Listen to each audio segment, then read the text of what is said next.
If you're hurting the one you love and you just can't seem to stop yourself, get the first 4 lessons of the Healed Being program for free. This is the life and relationship changing program that I created to help those who just can't seem to stop their hurtful and sometimes abusive behavior. In my opinion, this program is the magic formula to creating the strongest, longest lasting relationship possible. Check it out over at healedbeing.com. And don't take it from me, read the testimonials while you're on the website. They say it all, healedbeing.com. Life presents the toughest challenges. Every day you are faced with decisions that test your ability to express who you really want to be in this world. We're told to keep saying affirmations and keep thinking positively, but what do you do when that stuff doesn't work? Welcome to the Overwhelmed Brain, where you'll learn to make decisions that are right for you so that you can create the life you want now.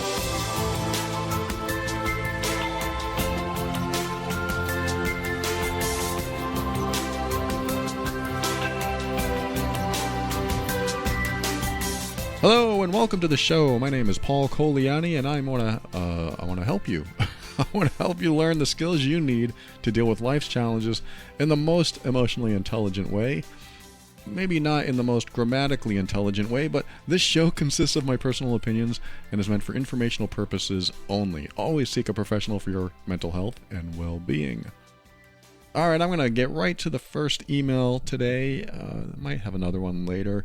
Don't know if there's going to be a second one or not, but I'm just going to read this to you because it is important. I think this is what happens to a lot of us, is that we get overwhelmed, and this is what this show is all about in a roundabout way sometimes, but this is an email about someone getting overwhelmed, and I want to address it right away. So this person wrote, Paul, thank you so much for your podcast, which is doing a lot to make me more resilient. I'm in my 50s, and I'm just post-divorce a few years ago, but I'm having difficulty adjusting. I find work, cooking, and household chores exhausting. I spend one day a week hiking with a friend to make sure that I get fresh air and exercise. My mom is in a residential care facility 3 hours away, suffering from heart failure, and my dad lives alone another few hours away with the support of neighbors. I phone both on a daily basis, and I've been visiting my mother on a weekly basis. My dad has a sister that lives a few hours away, and that sister says passive-aggressive comments to me about not visiting often enough. I have lovely friends, but I don't see them often, and I also love cooking, reading, and traveling, but I'm not able to do those at the moment. I would love to date and meet new people. I'm an only child who is feeling very lonely, tired, and disconnected. What to do? I'm just going to sit with that for a minute. That is not a pleasant place to be, because the whole world is on your shoulders. I get it. Thank you for sharing that. Thank you for writing. And, how I approach something like this is I read what's in between the lines. I see your life. I try on your life. And I think to myself, okay, Paul, what do I do when I'm in this situation? I am overwhelmed. All of this stuff is going on in my life, and most of it isn't how I can enjoy life. It's not something that I am really engaged to do every day. In fact, I don't want to do some of this stuff. So I don't know how you feel about your mom and dad. I'm assuming that you love them and you want them to live long and happy lives as long as they possibly can. It doesn't sound like they're in the best of shape, and I'm sorry about that, absolutely. And I'm sure that weighs down on you as well. Like, if I don't call them every day, I'll feel guilty if something happens. If I don't visit them as much as possible, I'll feel guilty if something happens. I'm sure, I'm going to guess, that there's a lot of guilt inside, and that guilt is weighing down on you. And let me ask you this, if that's the case, if that's true, how would you feel if guilt wasn't present? How would you feel if you didn't feel guilty? Well, let's just say that guilt wasn't a part of this. If guilt is very pervasive in your life, if that's what's motivating you, for lack of a better term, it's driving you to continue doing everything you're doing just in case, If someone dies, just in case I better call them today, just in case I better visit more often, then let me ask you, what happens to you? How do you feel when there's no more guilt? That might be hard to try on. I don't know. But I want you to try it on, because if it's guilt, let's just say that guilt didn't exist, does that change things for you? I'm not saying that what's happening now is going to change. I'm just asking you about guilt.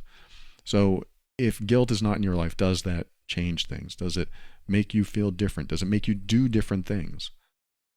Because if guilt is a primary driver in your decision making, then of course you're going to feel lonely, tired, and disconnected. You're going to feel miserable because guilt is the driver. Now, it may have started off as love, connection, compassion. You know, your parents aren't close. I mean, to you, they're not in proximity, they're not close to you. So you may have had, or still have, a lot of love and connection and compassion with them and for them.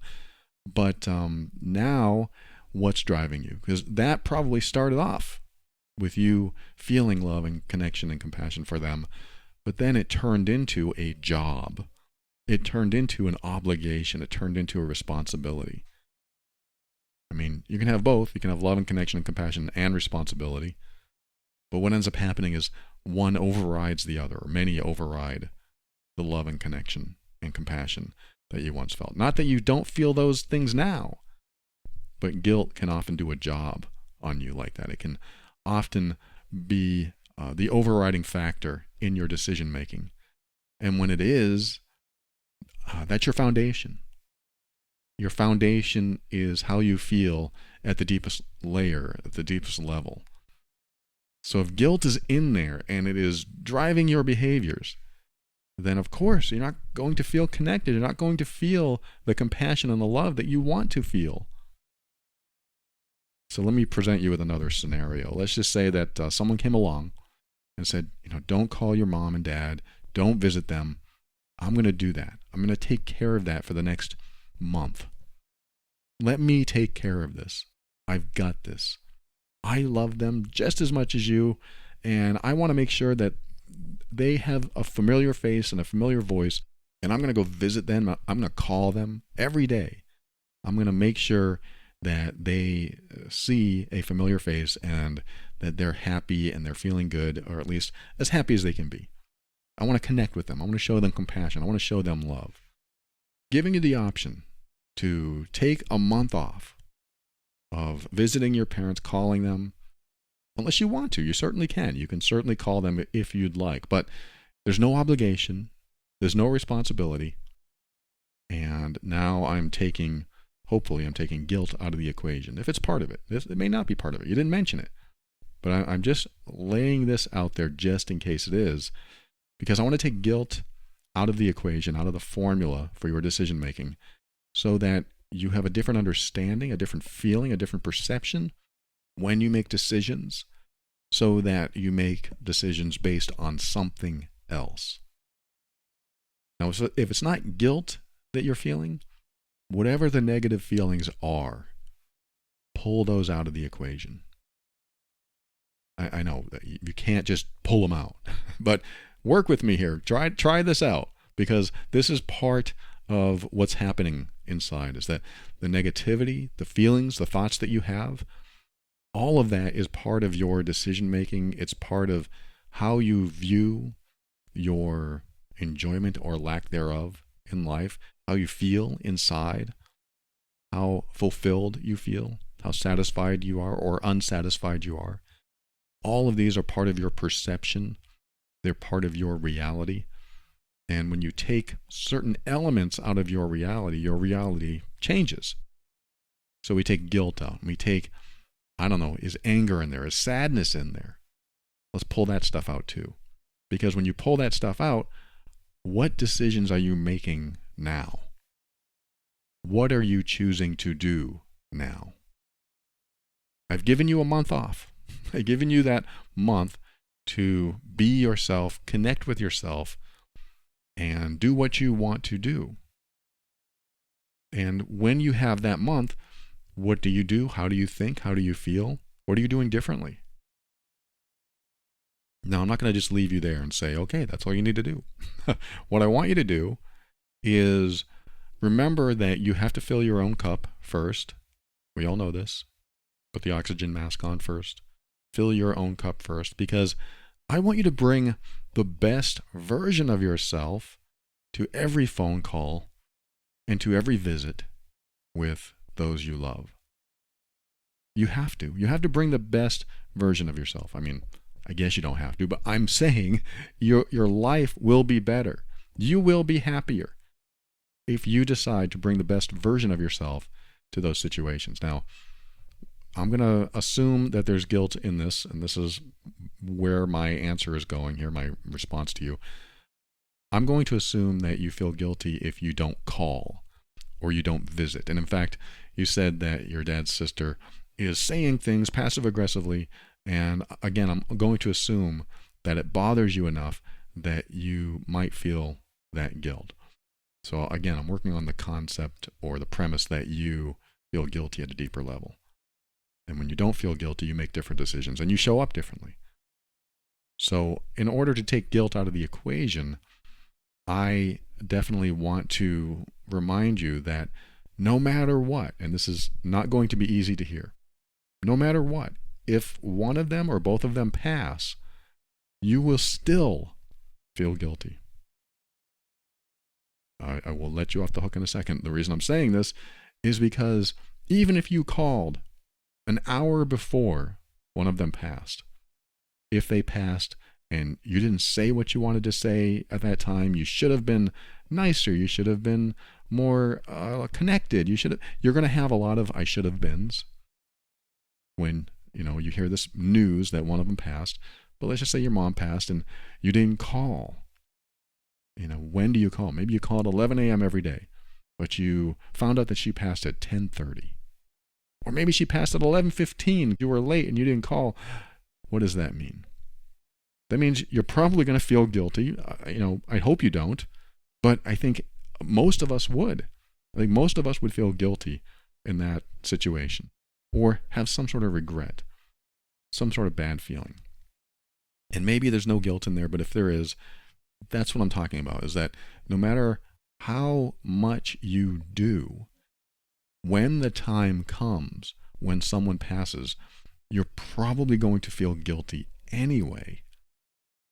That's not motivational advice. I'm not telling you that to feel good. I'm telling you that because you're putting yourself through so much misery and agony right now, assuming that there's guilt in there. But let's just say there is. You're putting yourself through so much that you're doing things that take up all your time, all your energy, when no matter how much you do, you'll feel that it still wasn't enough when the time comes. And because of that, and because you'll feel like it still wasn't enough, then you have to ask yourself, why am I putting myself through these paces now?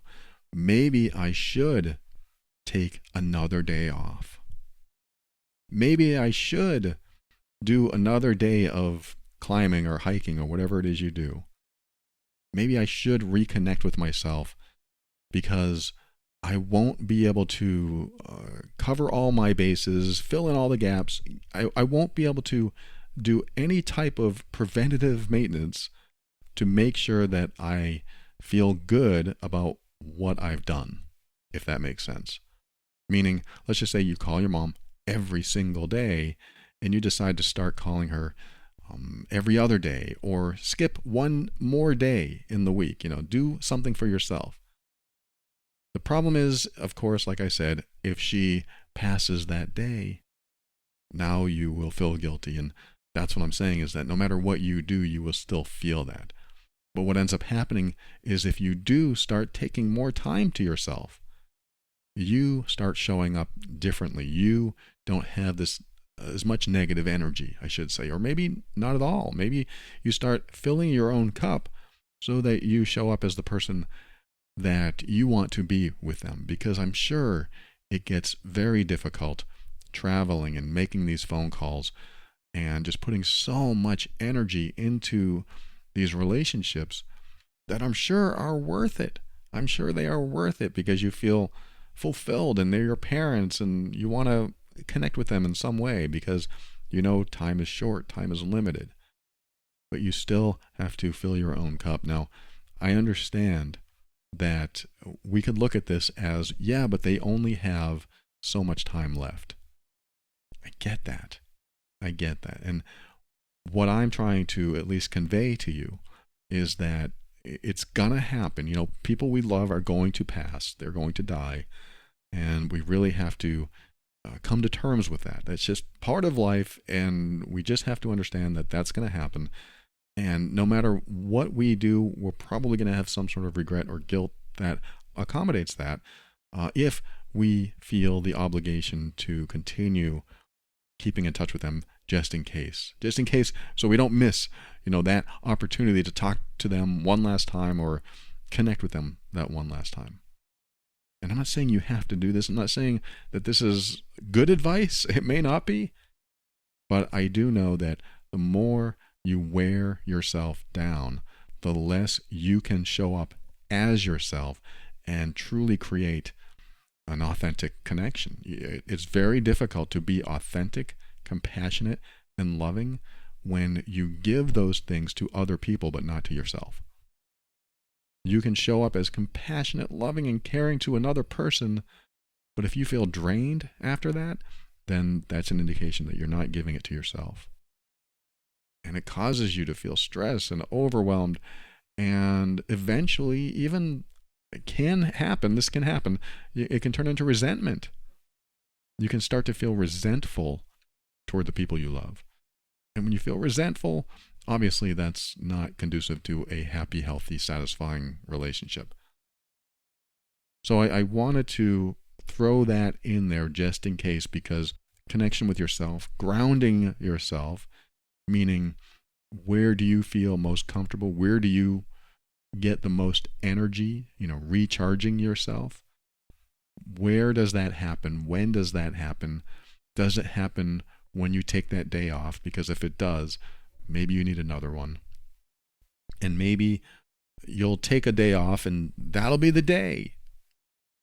And I'm going to just throw this at you, and it's very unfair that I'm doing this. I'm not telling you what to do, but it's something that I have learned. I actually got to talk to my father a few days before he passed. And yes, I felt guilty because I had let 10 years go by before I think my brother called and said, Dad's in the hospital. And I hadn't talked to my dad in 10 years. There were some old issues that we just never patched up, or I never just kept in touch with him and he never kept in touch with me. And then I find out he's in the hospital. So now I have a 10-year gap where I never talked with him. I don't know what he's doing, if he met someone, where he's living. I had no idea. So my brother calls and says, Dad's in the hospital. So now I have to really come to terms with that because I missed all this time. And I went to visit him in the hospital. It was a different state. And I got to reconnect with my brother and reconnect with my dad and get to know him again and get to know him from a totally different place, because I had done so much personal growth work and healing. And he was nothing like I remembered, at the same time, exactly as I remembered, except I didn't have the perception I have today. And so I saw him as a completely different person, which was very enlightening for me. But I saw him and we connected. He had cancer and he was pretty bad. And then I left. He was, I think, doing okay when I left. And then a few days later, he called me and we had a great conversation. And for some reason, I knew this would be the last time that we talked.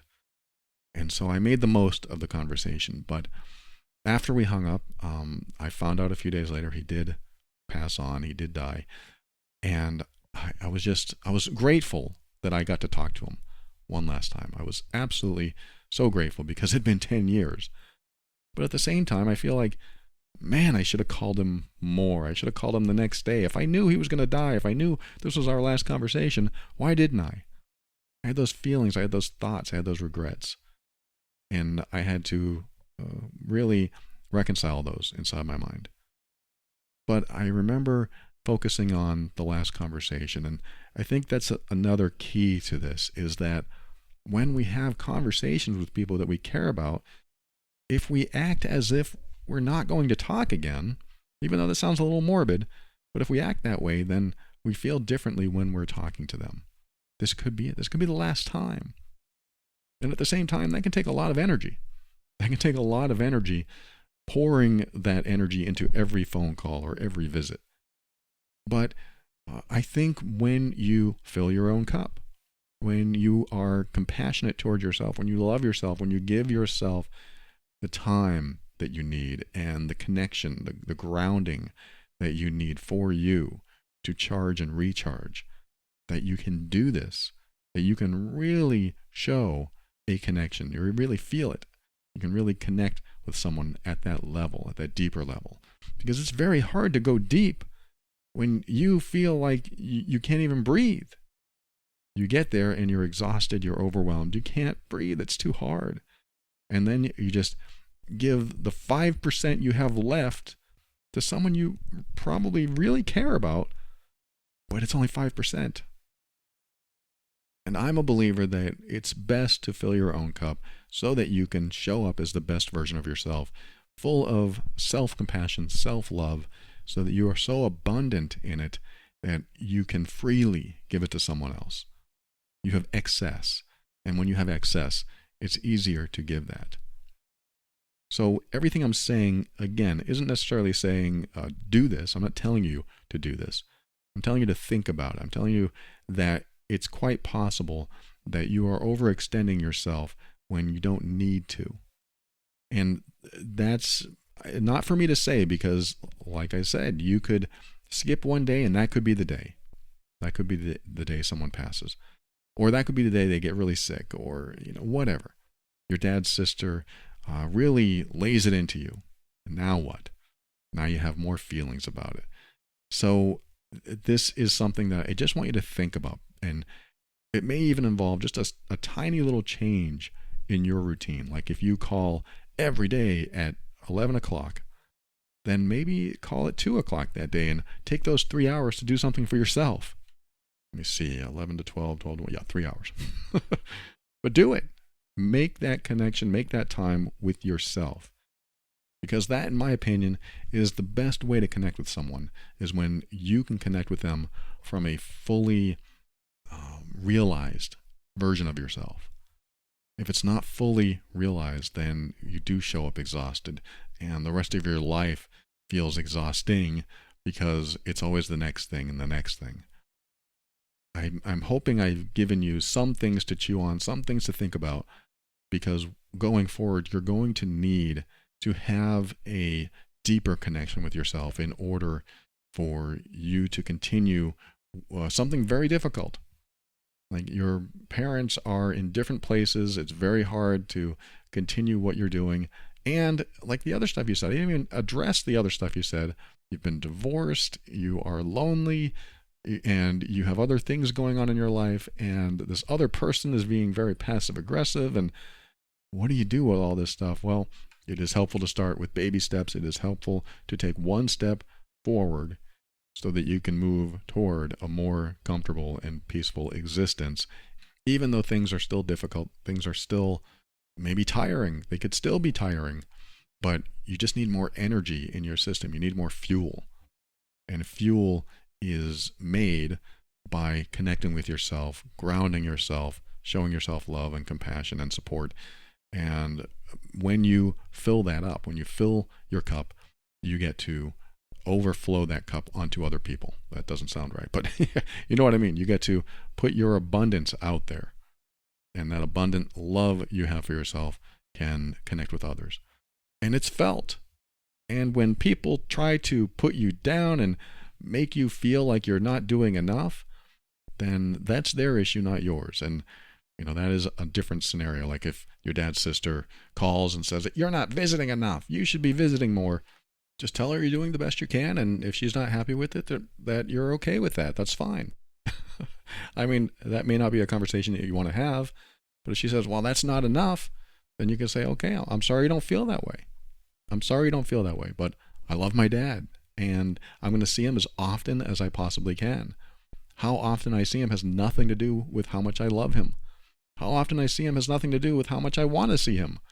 It has to do with the ability to be able to do it. I'm doing the best I can, and I'm sorry if that's not good enough for you. I mean, what else are you going to say to someone like that? I'm doing the best I can. I'm sorry if that's not good enough for you. If she says, well, it's not. I'm sorry. What are you going to say? What kind of argument can you have after that? It's not good enough. I'm sorry if my best I can is not good enough for you. That's all I can say. It can't go any further. She might have to be angry for the rest of her life. And this is one of those things, again, that no matter how much you do, some people won't ever be satisfied. So she may not ever be satisfied. You could visit 3 times a day and she'd probably ask, why didn't you visit the 4th time that day? Why didn't you come again? Why didn't you stay the whole weekend? There's a lot of people out there that really think that they know the answers, that they know the best course of action, and they have no idea. They have no idea. They just believe what they want to believe and think they know the answers, and they don't know everything. They don't know what you're going through. They don't know how you feel. Because eventually you'll burn out and you won't have any connection that you want to have, and we don't want that to happen. So I hope this helps. I hope this gives you something to work on or think about. I don't know if it does. Obviously, when the world feels like it's against you, it can be very difficult to get out from under that. And listen at the end of the show. I'm going to read something that I wrote just this morning that I want you to hear, and I hope that helps as well. But again, thanks for writing. I wish you much strength through this, and work on a more solid, more positive foundation of you, self-compassion, self-love, self-care, so that you can give the best care to others. We'll be right back after this.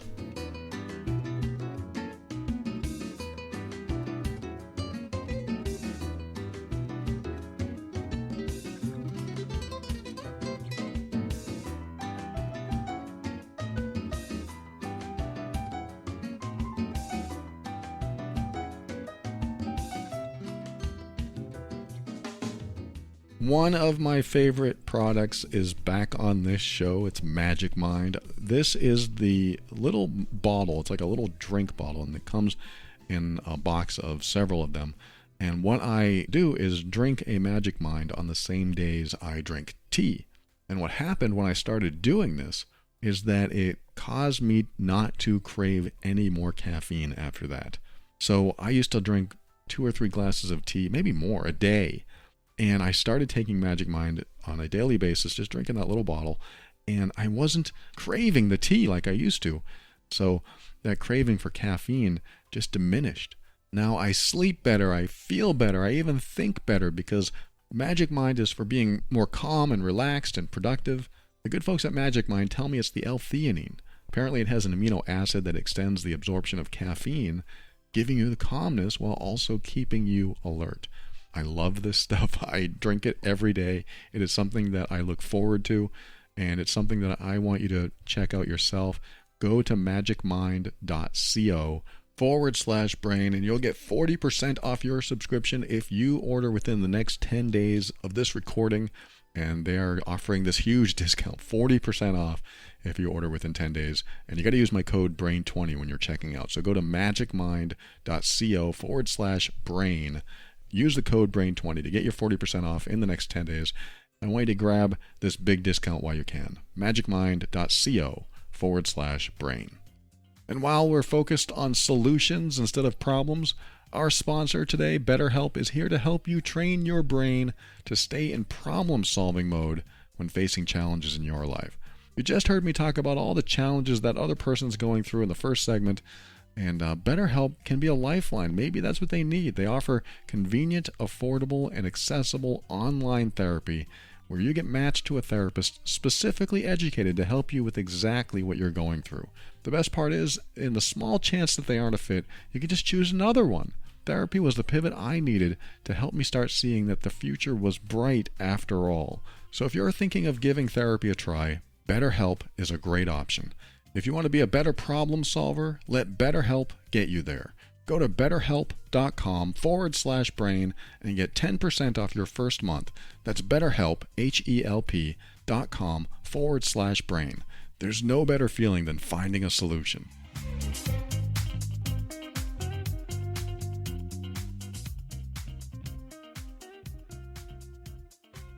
Welcome back. I wanted to save this for the end of the show during the outro section, but I think I'm going to read it now. It's very related to what I was just talking about and also a number of other things, and it's something that maybe would be inspiring or motivating or somewhat positive to hear.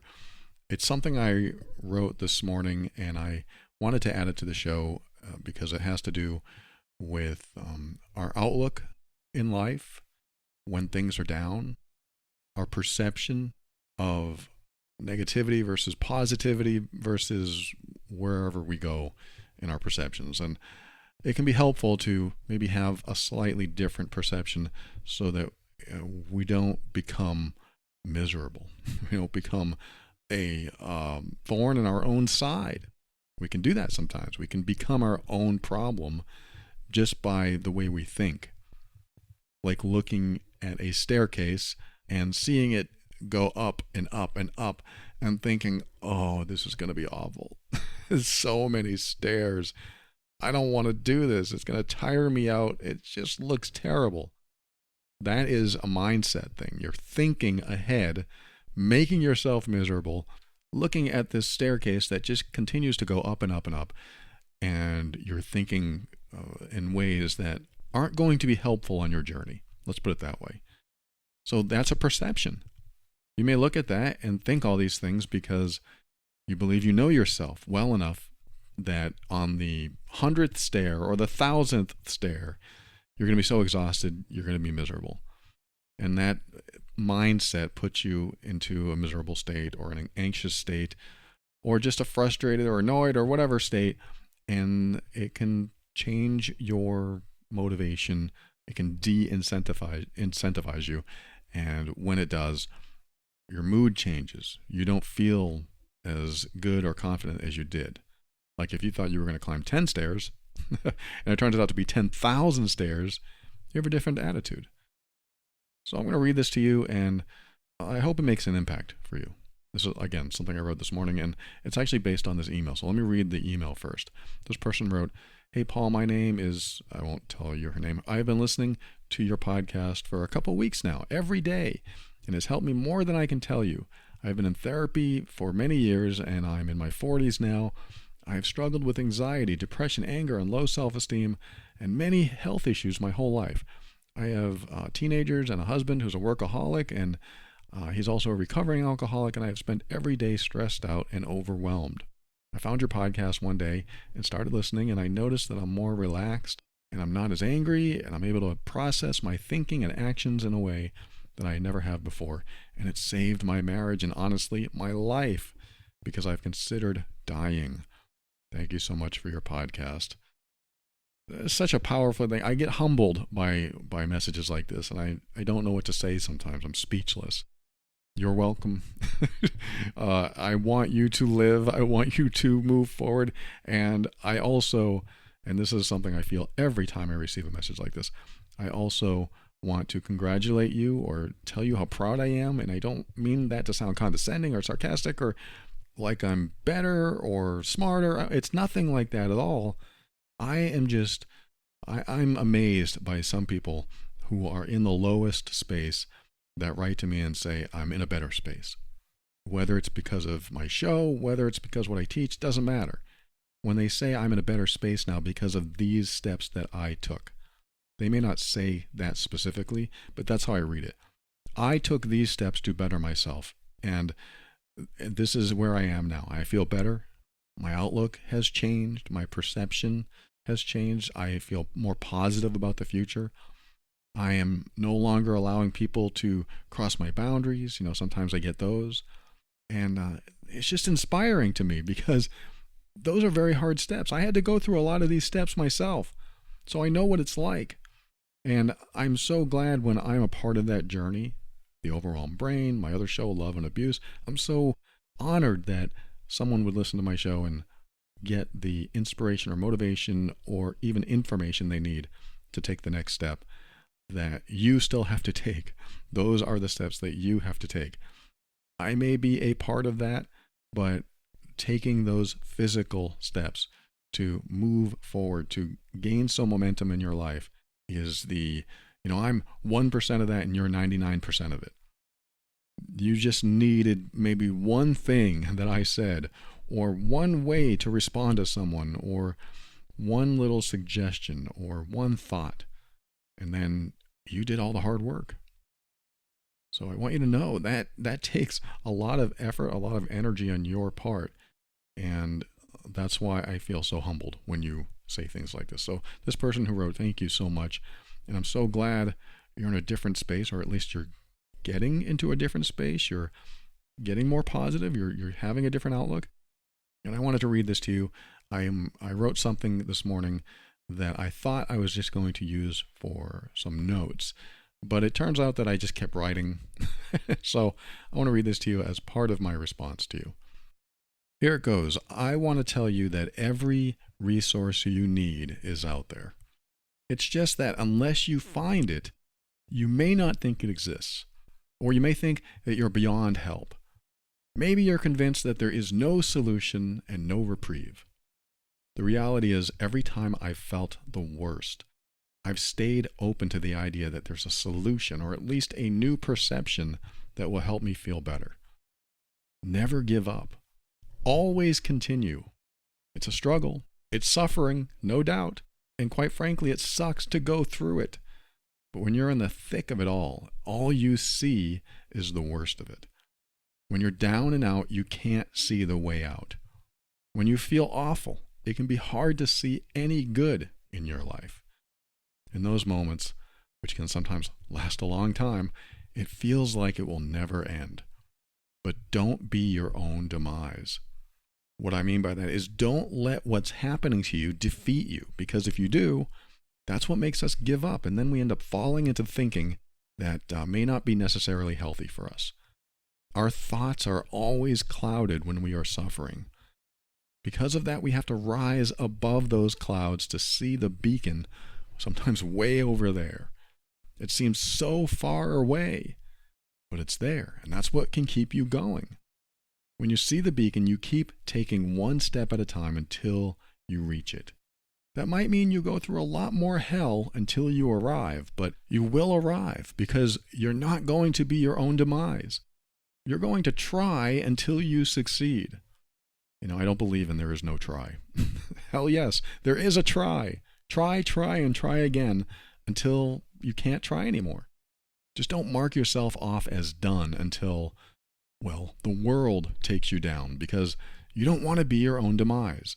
You don't want to be what stops you from reaching that beacon. You want to show that you are going to walk forward until you are stopped beyond your capacity to move.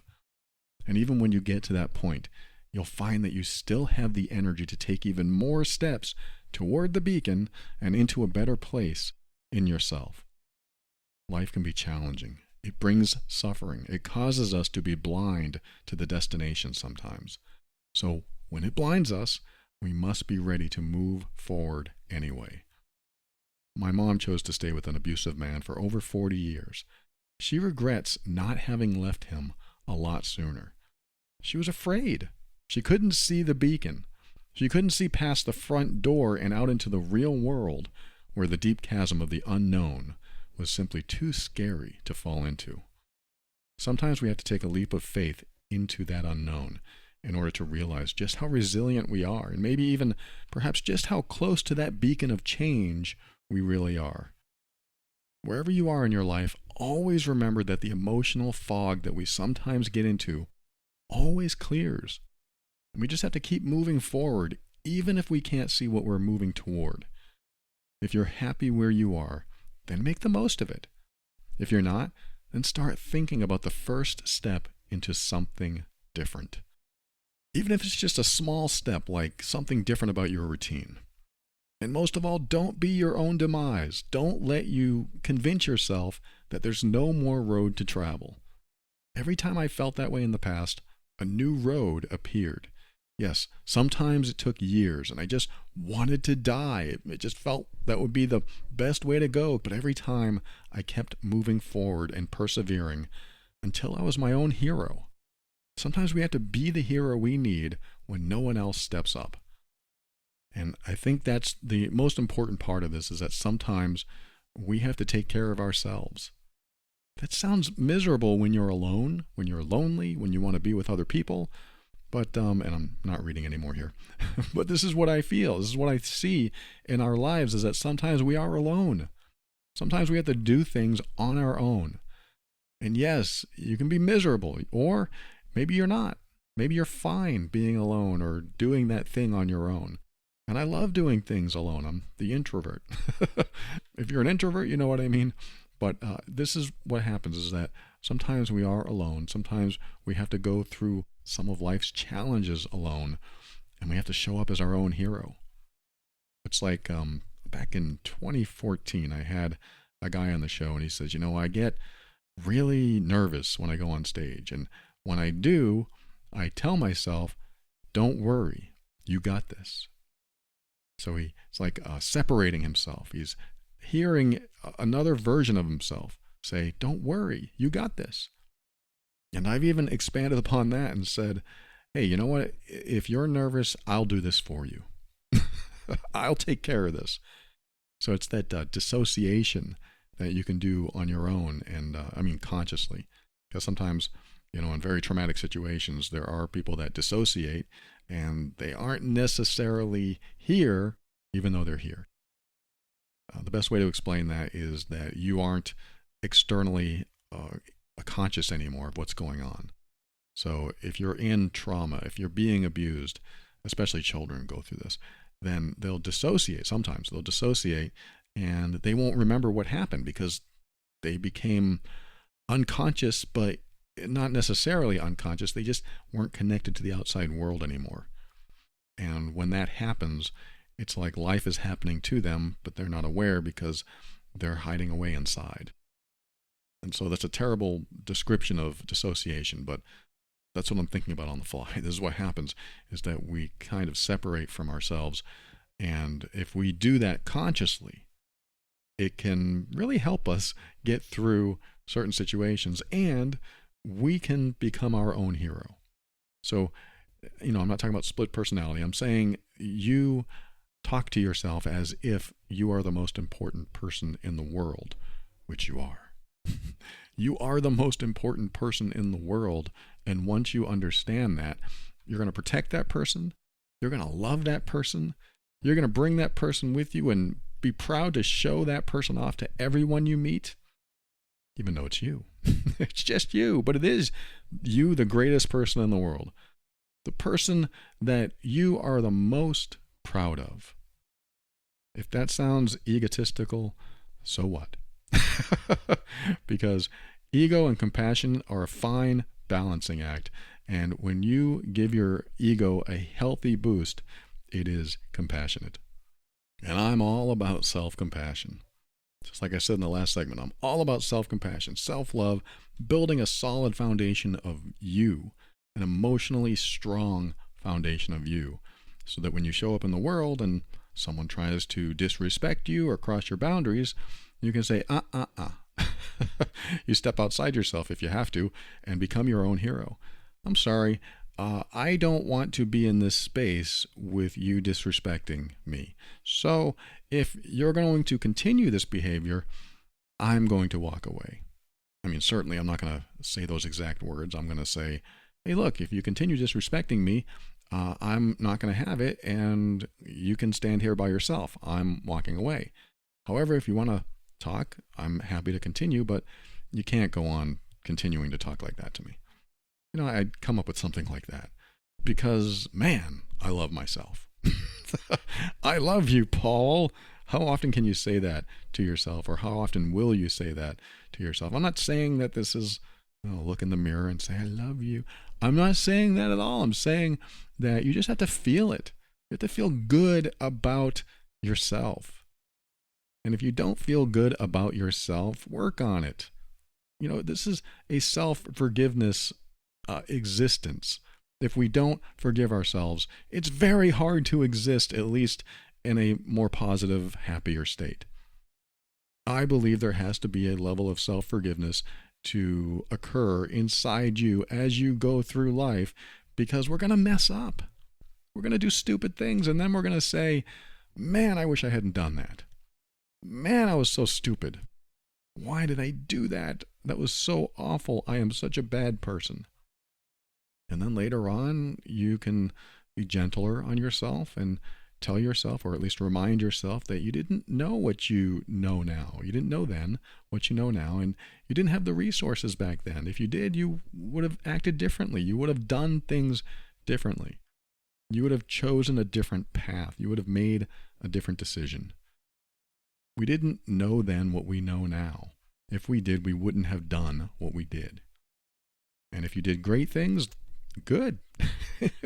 But if you did things that you regret, or that you feel guilty about, or you just can't seem to get past, you got to give yourself a break. You got to forgive in a way that tells yourself that I wish I had done better, but I didn't. So therefore, I can continue focusing on what I did, or I can look toward the future and continue doing the best I can. Because sometimes, well, all the time, that's all I can do. That's all I can do. I'm just going to continue doing the best I can. And if anybody ever comes up to me and says, you're not good enough, you're stupid, you're not trying hard enough, I can just say, I'm doing the best I can. And if they say, well, that's not good enough, I can probably reply, I'm sorry I can't satisfy your perception of me. I'm sorry that I can't fulfill your version of me or your vision of me. I'm sorry I can't do it, but I'm doing the best I can. Well, you should try harder. I am. Every day I'm trying harder. But you know what? You're making me feel bad, so will you please go away? Anyway, we can talk about that another time. We have some comebacks we could come up with. I am so glad that you made it today, that you listened to the show. I hope you got something from it. I'll be right back with my thank yous and my goodbyes and some final words right after this.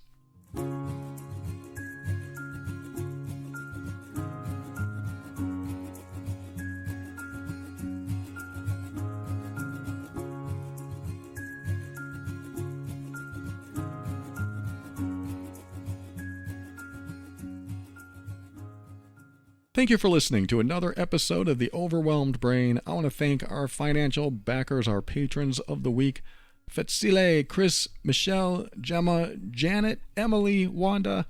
So grateful for all of you, and I have a feeling I mispronounced one in there, but believe me, I am thinking about you, and I am appreciative of you, and it warms my heart that you support the show. Thank you, all of you.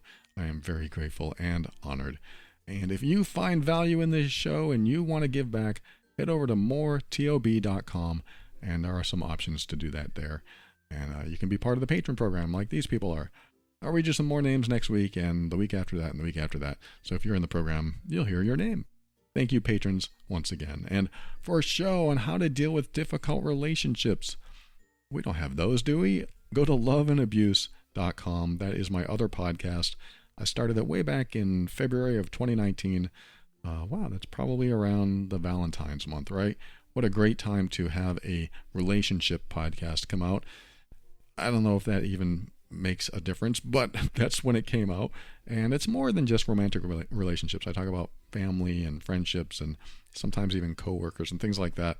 Of all the relationships that we have, sometimes there are toxic elements to those relationships. Sometimes there's manipulation and people wanting to control and people saying things to you and making you feel bad or making you feel guilty. I talk about all that stuff over at loveandabuse.com. And if you're the person that's being difficult in the relationship, you find yourself hurting someone that you care about, then maybe you want to change that about yourself. Maybe you're working on that. And I believe I have probably the most effective program called Healed Being that really walks you through the process. It took me 1.5 years to put all this together, to put it together in a way that takes you step by step through the healing process, so that not only do you change your behavior, but you work on your coping mechanisms, your triggers, and everything that might cause you to do hurtful behavior. And you know it's important to change that if you want long-lasting relationships. I mean, I speak from experience. I used to be hurtful. I mean, I was generous, I was kind and supportive and loving, but I was also equally demanding and critical and judgmental, and I made my partners feel bad about themselves. I do not feel good about myself for the person I was back then, and I had to change that if I was going to keep any relationship in my life. And my transformation I share, of course, on this show, and all the lessons I've learned and everything I know to create the most, I would say, powerful and strongest and longest lasting relationships possible over at healedbeing.com. That is the program that I put all my effort and energy into. You hear me talk about it probably every week, but I wanted to expand upon it today just in case you were considering it. I give away the first 4 lessons for free.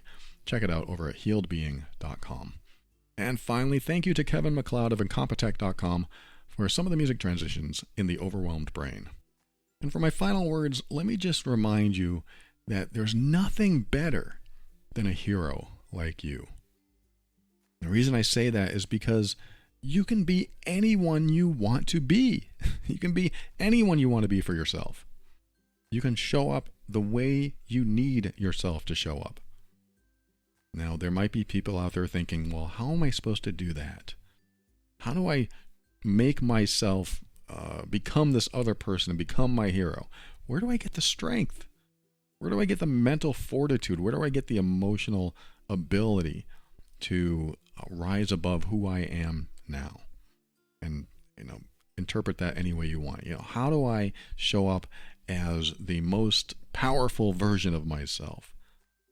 I don't have a magic formula for that. I do know that when I come to a place where I need confidence, I will embody that confidence in either a movie character I've seen or someone that I know that exudes confidence, and I just pretend to be one of those people.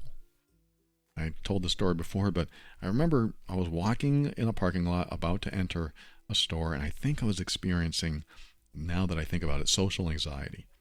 Like, I didn't want to go into the store. I was experiencing social anxiety. I don't even know why.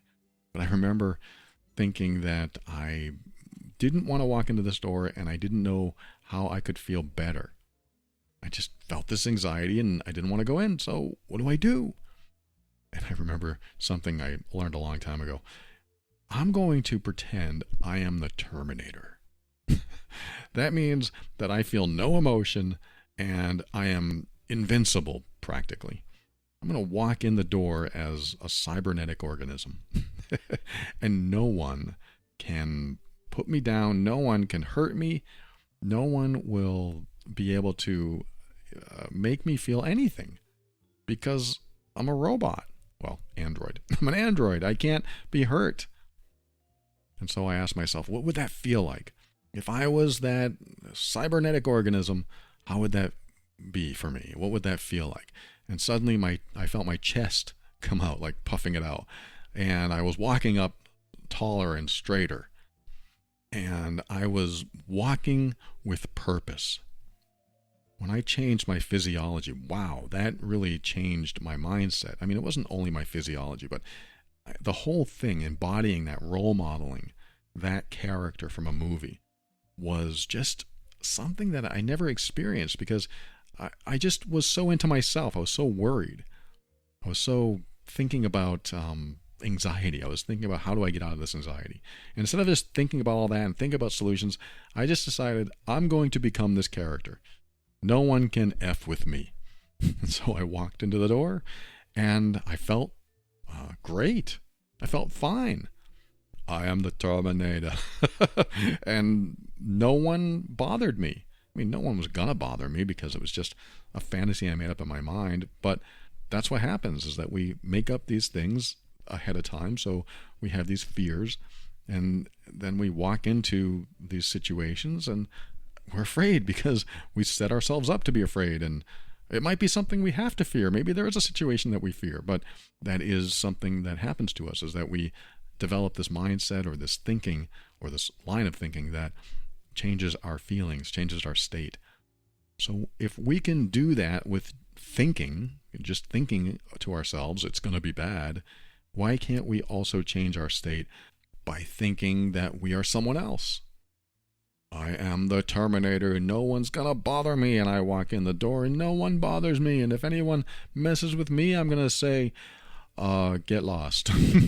I'm going to feel good inside myself. And I became my own hero. I walked through that door. I felt great. And I've done this with other people in my life, meaning I've thought about being another person when I've had any kind of fear kick in. This is great for anxiety. Like, think about the most confident person you know and be that person. Real or fantasy, character in a movie or person in your life, be that person. What would that person say? What would that person do? Be that person. Yes, it's acting, it's role playing, it's role modeling. And when you do this, you change. It's almost like dissociation, where you disconnect from yourself, but you are now becoming someone else, even though it's still you. It is you being your own hero.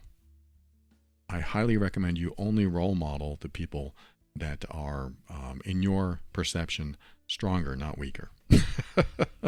More abilities, not fewer abilities.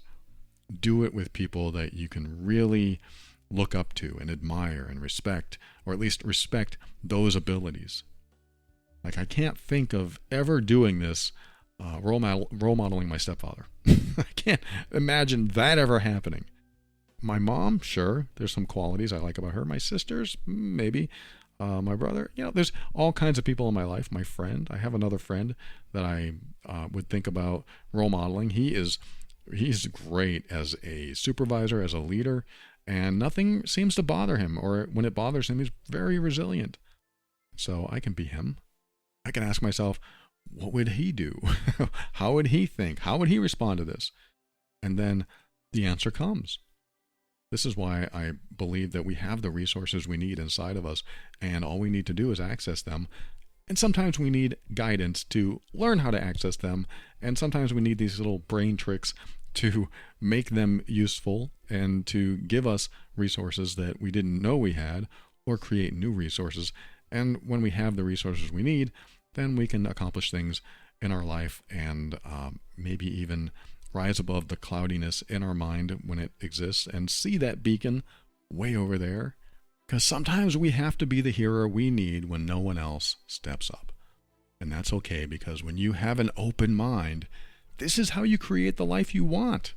When you take steps to grow and evolve, you are moving towards something that you may not even know exists. You are creating forward momentum, and that makes you powerful beyond measure.